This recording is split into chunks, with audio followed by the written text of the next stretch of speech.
The first step in CPR is assessing the situation and making sure the patient is safe. If the patient is not safe, you want to move them to a safe area and then proceed to check and make sure that they are responsive and have vitals. So to check if they're responsive, you're going to grab their shoulders, you're going to slap their shoulders, and you're going to ask if they're okay. So it's going to look something like this. Are you okay? Are you okay? If the patient does not respond, they are deemed unresponsive, and we're going to want to check for a pulse and for breathing. So to check for breathing, you're going to want to take the patient's face, you're going to lean real close to where you can feel their breath on your cheek, and if you don't feel any breath, then they're not breathing. To check for a pulse, there's two really easy ways to check for a pulse. You can check on their wrist, right where their veins are here, or on their neck, right here. So check for a pulse on the wrist, and confirm on the neck. The patient has no pulse. Now we need to call for help. So we're going to call for help. So help, help, somebody help.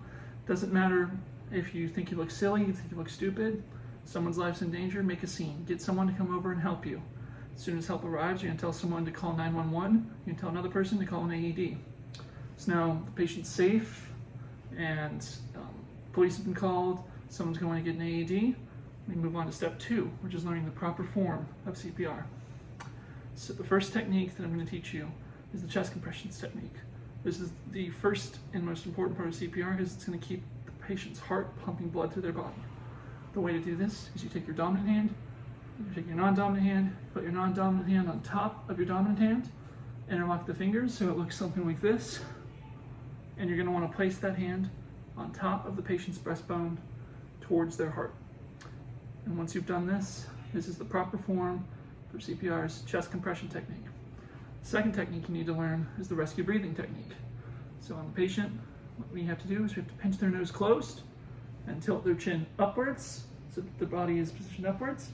You're going to place your mouth above the patient's mouth. This is done so that we close off the patient's nose and we can breathe our breaths into the patient's lungs. We don't want the escaping out of the nose or going somewhere it shouldn't, so that's why we pinch the nose and tilt the chin upwards. Now that you know the proper positioning for your hands and for your rescue breaths, we can move on to step 3, which is putting together the proper forms and performing CPR. So we're going to start with our chest compressions. That's again, dominant hand under non-dominant hand on top of the patient's breastbone, and you're going to want to push the patient's chest in at least 2 inches. We're doing this for 30, you're going to want to count out loud, and you want to do about 100 compressions a minute, but an easy way to keep track of this is to follow the beat to the Bee Gees song, Staying Alive. So that's ba, ba, ba, ba, staying alive, staying alive. And you want to do this for 30 compressions. Afterwards, you're going to move on to rescue breathing. And you want your compressions to be nice and firm, and you want to follow that same pace. You want to keep the same rhythm. After our 30 chest compressions, we move on to rescue breathing. That's once again, pinch the patient's nose, tilt the chin up, 1 breath, 2 breaths. Now, after the second set of rescue breathing, you're going to want to have the AED if it's been brought already. You're going to power that on, and it's going to tell you exactly what you need to do.